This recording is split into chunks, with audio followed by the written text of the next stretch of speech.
New Mooring container টার্মিনালের সাথে বিদেশিদের যে ম্যানেজমেন্টের চুক্তিটা হচ্ছিল বাংলাদেশ সরকারের সাথে দুবাই গভর্নমেন্টের, সেটির স্বচ্ছতাকে চ্যালেঞ্জ করে যে রিটটি করা ছিল, রিটটি প্রথমে খারিজ হয়ে যায় 2-1 ব্যবধানে। মানে দুজন বিচারপতি বলেন যে এটিতে তাদের কেসের কোনো সারবত্তা নেই, আর আরেকজনা বলেন যে হ্যাঁ, রুলের সারবত্তা রয়েছে, তাই তিনি রুলটাকে অ্যাবসলিউট করেন। সেটার বিরুদ্ধে যুব অর্থনীতিবিদ ফোরাম আপিল বিভাগে আপিলের অনুমতি চেয়ে লিফট টু আপিল দরখাস্ত ফাইল করে এবং আজকে গতকালকে শুনানির পরে আজকে আদেশ দিয়ে ওই হাইকোর্টের অর্ডারের বিরুদ্ধে তারা যে লিভ টু আপিল করেছেন সেটিকে খারিজ করে দেওয়া হয়েছে। ফলে এখন সরকার বিদেশি যাদের সাথে চুক্তি করতে যাচ্ছেন বা যাদের সাথে তাদের কথা চলছিল তাদের সাথে চুক্তি করার ব্যাপারে এখন আর কোনো বাধা থাকলো না। এই সময় শুনানিতে হচ্ছে আপনারা তখন কি চুক্তি?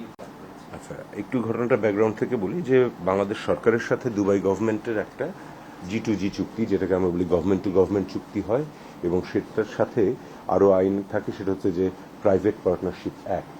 বিদেশ থেকে যারা আমাদেরকে এখানে এসে ইনভেস্ট করবেন তাদের সাথে কাজ করার জন্য আলাদা একটা আইনও তৈরি করা হয়। তার সাথে সাথে চট্টগ্রাম পোর্ট অথরিটি যারা, তাদেরও আইনের মধ্যে বলা আছে যে পোর্টের যে কোনো কন্টেইনার টার্মিনাল বা এই যেগুলো রয়েছে সেগুলোকে তারা বিদেশিদের ম্যানেজমেন্টে অপারেট করার জন্য দিতে পারবে। তো যখন ওই দুবাই গভর্নমেন্টের সাথে এই চুক্তিটা হয়, তারপরে তখন এই নিউমুরিং কন্টেইনার টার্মিনালটাকে আইডেন্টিফাই করা হয় যে এখানে তারা ইনভেস্ট করবে। ইনিশিয়ালি ইনভেস্টমেন্টের কথা বাংলাদেশ সরকার থেকে চিন্তা করা হয়েছিল 200 কোটি টাকা। পরবর্তীতে যখন এটাকে প্রপারলি ইভ্যালুয়েট করা হলো তখন দেখা গেল যে না, এটা 200 কোটি টাকার প্রজেক্ট না, এটা 2400 কোটি টাকার প্রজেক্ট, এবং দুবাই গভর্নমেন্ট রাজি হলেন যে তারা 2400 কোটি টাকা ইনভেস্ট করে এটাকে নতুন মডার্নাইজেশন করবেন, আধুনিকায়ন করে, সংস্কার করে এটাকে তারা অপারেট করবেন এবং ম্যানেজমেন্ট করবেন। এই পুরো প্রক্রিয়াটাকে চ্যালেঞ্জ করলেন হাইকোর্টে এসে যুব অর্থনীতিবিদ ফোরাম নামে একটি অর্গানাইজেশন। এবং এটা যখন হাইকোর্টে শুনানি হলো, প্রথমে যে বেঞ্চে ছিলেন সেটিতে বিচারপতি ছিলেন বিচারপতি ফাতেমা নজিব এবং বিচারপতি ফাতেমা আনোয়ার। ওনারা একটা স্প্লিট জাজমেন্ট দিলেন, অর্থাৎ দুইজনা দুই রকম বললেন। বিচারপতি ফাতেমা নজিব বললেন যে রুলের সারবত্তা তিনি খুঁজে পেয়েছেন এবং রুলটাকে অ্যাবসলিউট করলেন, যে এটাতে স্বচ্ছতা ছিল না, এটা প্রপার আইন ফলো করে করা হয়নি। অন্যদিকে বিচারপতি ফাতেমা আনোয়ার বললেন যে সকল আইনগুলো দেখে সঠিকভাবে এটা করা হয়েছে, এবং আরেকটি জিনিস বললেন যে যারা রিট পিটিশনটা করেছেন তাদের লোকাল স্ট্যান্ডার্ড নেই, তাদের এই মামলাটার ব্যাপারে কোনো অধিকার নেই যে তারা এই কেসটি করবেন।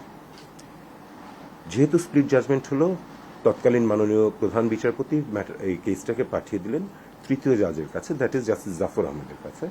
এবং জাস্টিস জাফর আহমেদ এখানে প্রচুর লম্বা সময় ধরে শুনানি হলো, প্রায় 6 সপ্তাহ আমরা শুনানি করেছি ওখানে।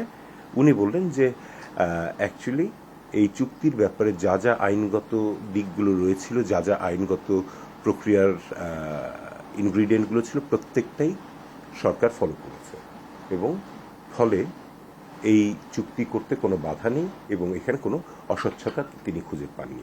সেই রায়ের বিরুদ্ধেই অ্যাকচুয়ালি গতকালকে শুনানি হয় আপিল বিভাগে, এবং আপিল বিভাগ সব কিছু শুনে ফাইনালি একদম বলে দিলেন যে তাদের করা আপিলটিকে, লিভ টু আপিলটিকে খারিজ করে দেওয়া, কারণ যে এখানে কোনো আইনের ব্যত্যয় ঘটেনি, কোনো অস্বচ্ছতা ছিল না, এবং যারা মামলা করতে এসেছেন তাদের এখানে মামলাটি করার অধিকার বা লোকাল স্ট্যান্ডাই নেই।